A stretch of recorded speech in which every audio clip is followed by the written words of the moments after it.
Hey guys, this is Kelly once again. I just wanted to do this video. I know I said I wouldn't talk about Feldman no more. I need to get some stuff off my chest. Okay, I was a long supporter of Corey Feldman since the age of 9, maybe even a little younger. I loved that guy so much, and I believed in everything that he said. But early last year, I had had enough. Now, some of you may say, well, why did you stick around for so long if you couldn't tolerate him? Well, I wanted to fight. I wanted to see him fight for protecting kids. I wanted to see him stand up for the kids that were too scared to come forward. I wanted to believe in that, and I wanted to see it happen.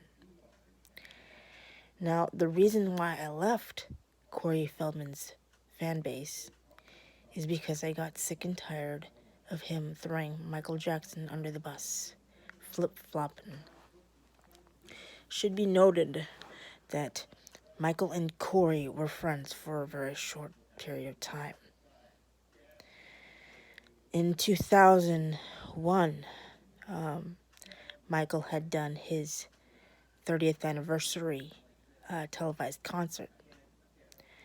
And before the concert took place, one of Michael's people came to him and said, hey, Mike, Corey Feldman's going to do a book, autobiography about himself, and he's going to mention you. And Michael took that as he confronted Feldman, and he said, you know what, I'm hearing that you're going to release your autobiography. Are you going to throw me under the bus? And he said no. And some words were exchanged. Michael cut him off. He didn't send Feldman and his then wife Susie home. He didn't pay for their way back home. He just kind of left them there, as he got so sick and tired of Feldman being shady and a douchebag. They said, yeah, fuck it, I'm not gonna help you. I'm not, you're not being honest with me. I feel like you're gonna throw me under the bus and treat me like shit. Fuck that, I'm not doing anything for you no more. Fast forward June 2009, Michael passes away. And all of a sudden, Feldman's, this man is my big brother. This man, I loved him. He was very protective of me. He would never do anything to hurt me. And I stood up for him. I fought tooth and nail. But then the release of Leaving Neverland comes out. And all of a sudden, Corey Feldman goes from Michael was my best friend to, maybe he did do it. And so that was enough for me. Like, the world's most famous pop star cuts you off because he knows you're being shady and you're doing stupid shit. He dies, and then you want to act like you're his best friend. At least you would have the balls to say, yeah, we had a falling out, but I loved him. And now you want to sit here and act like you were his best friend. There's a reason why he couldn't trust you.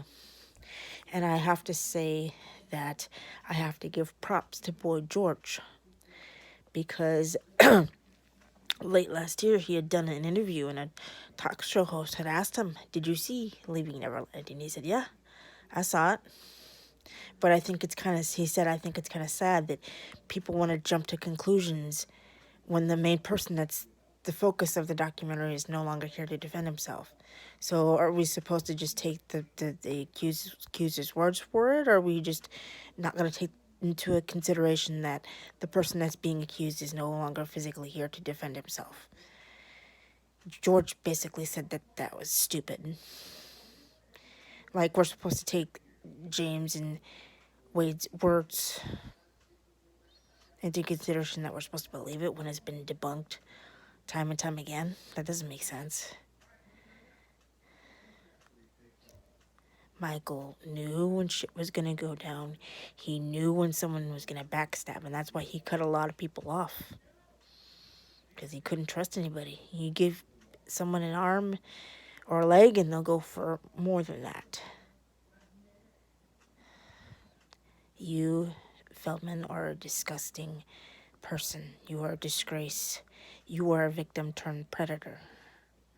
If you were really about the kids, this would have been done years ago. And all of your documentary is nothing but rehashed information. Old information that everybody's known about for years. If this were really about the kids, you would have done this years ago.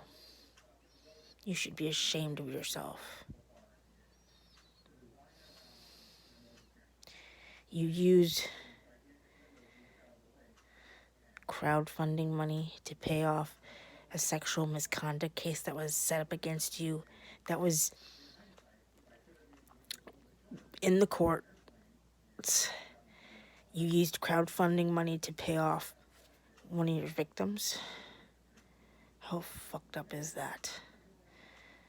I'm glad I didn't give you any money, because my name would have been added to the list of the class action lawsuit that everybody has. You hurt an MJ fan. You emotionally abused her. You treated her like shit. And now because of how you treated her, she's now a reclusive person. She doesn't want to be seen by anybody. She doesn't want to help nobody because she's afraid somebody's going to take advantage of her.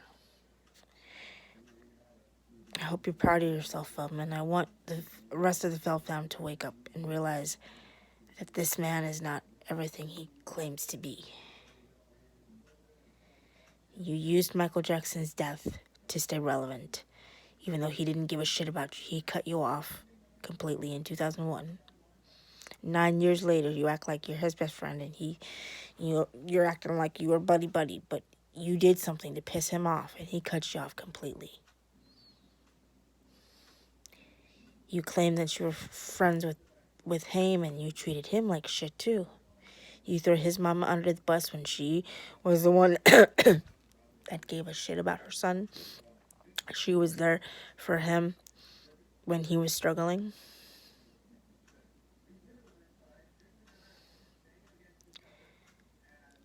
How can you sleep at night knowing you do this to people?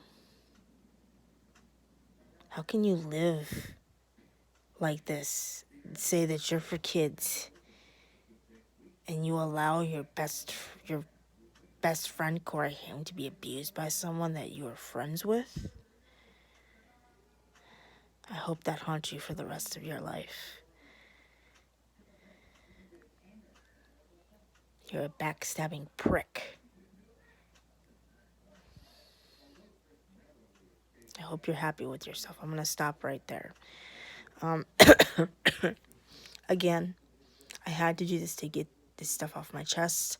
And if I've pissed people off, fine, so be it. I don't care. But I'm getting real sick and tired of Corey acting like he's the savior who's going to save the children. Like I said, if this was all about the kids, this would have been done years ago. And the late 𝗹𝗲𝗳𝗁 said it best. You're a little bitch. That's what you are, and that's what you'll always be. All right? Thanks.